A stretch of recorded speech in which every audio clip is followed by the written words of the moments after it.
Mas Roy, dengan adanya pernyataan dari Ketua Umum PDI Perjuangan Megawati Soekarno Putri yang dalam tanda kutip menyindir lah ya, walaupun tidak secara spesifik menyebutkan nama, Anda merasa terdukung?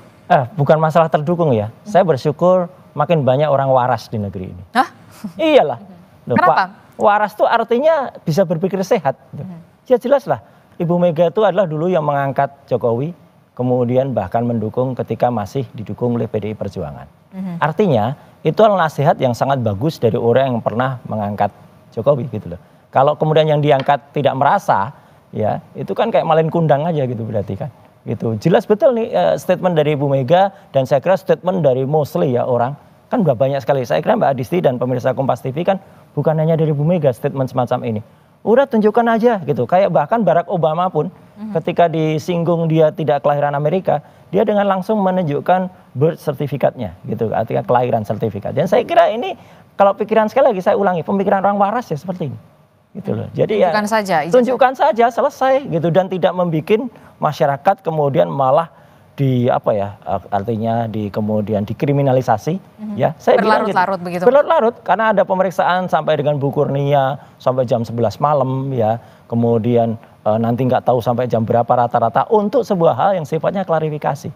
Dan sekali lagi tadi ada kalimat yang menurut saya sampai tersenyum ya, ada istilah pembantaran. Itu pembantaran tuh orang yang sakit kemudian dibantarkan ke rumah sakit gitu lah dalam sebuah pemeriksaan. Ini jauh sekali dari situ. Jadi artinya sekali lagi kalau soal Bu Mega ya, kalau dia itu merasa bahwa dia dulu pernah dibesarkan dan dia tidak menjadi malin kundang, harusnya dia ikut saran dari Bu Megawati. Oke, tapi apa yang kemudian menjadi keyakinan Anda dan juga bersama rekan-rekan yang lain begitu yang juga kemarin juga sudah memenuhi undangan klarifikasi kalau ini ada yang dalam tanda kutip dugaan seperti tuduhan Anda begitu ya, ada yang tidak beres begitu. Iya, karena nggak beresnya begini.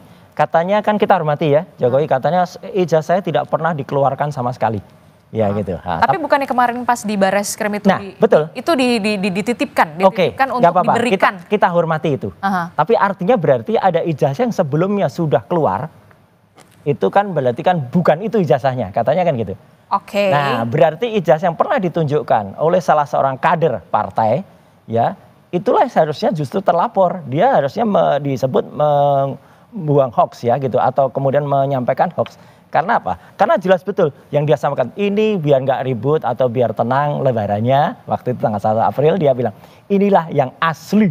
Itu dia bilang. Begitu dia bilang yang asli dan ternyata disebut itu bukan yang asli. Dr. Rismond, Dr. Roy, Dr. Tifa menganalisis yang salah. Lah berarti orang yang memastikan yang itu yang asli itu harusnya diperiksa dulu. Dan dialah sebenarnya bisa kena di dalam pasal 32 dan 35 Undang-Undang ITE. Kami ini kan tidak melakukan apapun terhadap ijazah itu. Tidak menambah, tidak mengubah, nggak nambahin kacamata gitu ya. Kemudian tidak mengubah font gitu ya. Nah, tapi kalau pasal itu ditancapkan, itu yang nanti mungkin harus dipertanyakan oleh semuanya gitu ya. Kenapa sebuah pasal yang harusnya dikenakan pada kader PSI itu, yang dia menampilkan, membuat asli sesuatu yang sebenarnya tidak asli, katanya begitu. Itulah yang malah tidak kena. Justru kita yang sama sekali kita tidak menyentuh alat bukti elektroniknya, itu mau dikenakan dan itu kan tujuannya agar sanksi pidana yang sangat gede gitu ya, 8 tahun, 12 tahun itu bisa jadi alasan untuk nanti melakukan tindakan lebih jauh. Tapi nggak apa-apa lah. Sekali lagi biar masyarakat melihat ini. Jadi makanya saya datang bahkan diundang Kompas TV pun pada saat-saat yang orang bilang saatnya kritis banget Mas itu waktunya mepet gitu. Enggak, saya hormati media seperti Kompas TV dan juga media yang lain termasuk podcast kayak podcast Sentana kemarin dan podcast yang lain kayak Abraham Samad, podcast Diskursus, podcast Forum gitu ya. Untuk kemudian menyampaikan ini kepada masyarakat dan podcast-podcast ini adalah selaku pilar keempat dari demokrasi. Gitu. Mereka hanya menyampaikan informasi yang seharusnya diketahui oleh masyarakat, termasuk Bu Mega. Kalau Bu Mega misalnya tahu itu sudah ditayangkan, ya sudah selesai gitu loh. Tapi bagaimana respon Anda ketika kemarin adik ipar Jokowi kemudian membawa itu ke Bareskrim begitu, kemudian apakah Anda juga punya keyakinan kuat tentang apa yang sudah Anda katakan pada kita hormati semua. Jadi bahwa Pak Wahyudi atau siapa gitu namanya kemarin adik ipar atau adiknya Iriana itu bahwa meskipun itu agak lucu gitu, artinya kan harusnya dia itu dipanggil gitu ya, dipanggil kemudian ada proses penyitaan gitu. Ini kan kemarin hanya ditunjukkan ketika dia datang, tapi oke lah itu kita hormati semua. Kalau moga-moga tadi Barreskrim kemudian nanti dalam lapornya itu meneliti itu. Tapi menarik kemudian pendapat dari Prof. Hipnu juga gitu di Kompas beberapa waktu yang lalu, kalau kemudian itu nanti akan disandingkan atau harus ada misalnya yang harus ada pembanding gitu. Saya pernah menyatakan pembanding sebaiknya yang netral dari luar. Kalaupun tidak, ijazah itu harus bisa ditampilkan oleh lapor. Misalnya ya, ditolak nggak usah ada pembanding. Oke, tapi ijazah itu kan diperiksa oleh lapor.